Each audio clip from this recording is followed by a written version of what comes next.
ఇంతకుముందే చెప్తున్నా, ఎంత ఆమె బీఆర్ఎస్కు వ్యతిరేకంగా మాట్లాడితే అంత కవిత గారికి వ్యతిరేకం అవుతుంది. ప్రజల్లో అనేక సమస్యలు ఉన్నాయి. ఇప్పుడు రాష్ట్రంలో అన్ని వర్గాల ప్రజలు బావురుమంటున్న పరిస్థితి, గోడున దుఃఖిస్తున్నటువంటి పరిస్థితి. నిన్న మరి కుమ్మెర ఘటన అయినా, తర్వాత మరి ఖమ్మంలో భూదాన్ భూముల్లో ఇండ్లు ఇదైనా, ఇటు మూసీ సుందరీకరణ పేరుతో, గాంధీ సరోవర్ పేరుతో లక్షలాది మందిని నిరాశ్రయులు చేయాలనేటువంటి ప్రభుత్వ కుట్ర అయినా, మరి ప్రజా వ్యతిరేక విధానాలైనా, వీటన్నిటి మీద పోరాడుతూ ఒక బలమైన శక్తిగా ఎదిగే అవకాశాన్ని కవిత గారు చేజార్చుకుంటున్నారు. ఎంతసేపు బీఆర్ఎస్ని ఆడిపోసుకుంటూ ప్రజల్లో తన ఇమేజ్ను తగ్గించుకునే ప్రయత్నం ఆమె చేస్తూ ఉన్నారు. ఎవరేం చేయలేరు. తనకు తాను నష్టం చేసుకుంటే ఎవరేం చెప్పగలరు? అనుభవంతో తానే తెలుసుకుంటారు. నష్టమేంటి, ఎందువల్ల జరిగింది తనకు అనేది తాను తెలుసుకుంటారు. ఎస్, పోరాడితే పోయేదేమీ లేదు.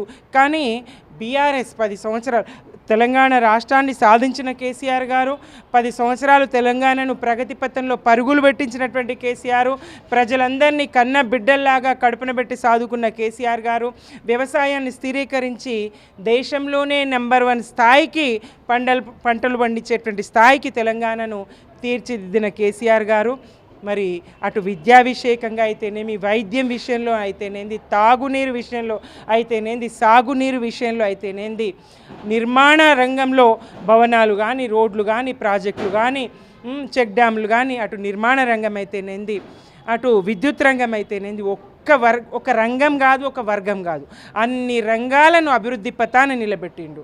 అన్ని వర్గాలను కన్నబిడ్డల్లాగా సాదుకోగలిగిండు. అటువంటి కేసీఆర్ గారి పాలనను తప్పుబడుతూ, ఈ రాక్షస పాలనను ఎండగట్టకుండా ఈ సాడిస్ట్ తనకు తానుగా ప్రకటించుకున్నాడు రేవంత్ రెడ్డి.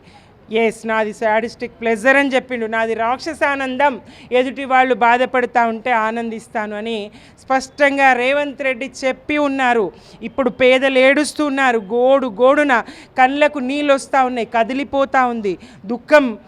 సామాన్యులను కూడా కదిలించే పరిస్థితి. ఆ ఇండ్లు కూలినటువంటి బాధితులను, దుఃఖితులను, వాళ్ళ దుఃఖం చూస్తూ ఉంటే చాలామంది బాధపడుతూ ఉన్నారు. ప్రజలంతా బాధపడుతూ ఉన్నారు. ఇది సోషల్ మీడియా యుగం. క్షణాల్లో వార్త అక్కడికిక్కడికి చేరే సమయం. మరి ఆ బాధితుల దుఃఖం మరి వీడియోల్లో, టీవీల్లో, సోషల్ మీడియాల్లో చూసి ప్రజలంతా కదిలిపోతున్న సందర్భం. ఇట్లాంటి సందర్భంలో బీఆర్ఎస్ మీదనే నెపం నెడుతూ బీఆర్ఎస్ని నిందిస్తే ఆ రాక్షసానందం పొందే రేవంత్ రెడ్డి గారిని వదిలేసి, వారితో పోరాటం వదిలేసి బీఆర్ఎస్కు ప్రమాదం అని చెప్పడం అయితే హాస్యాస్పదం.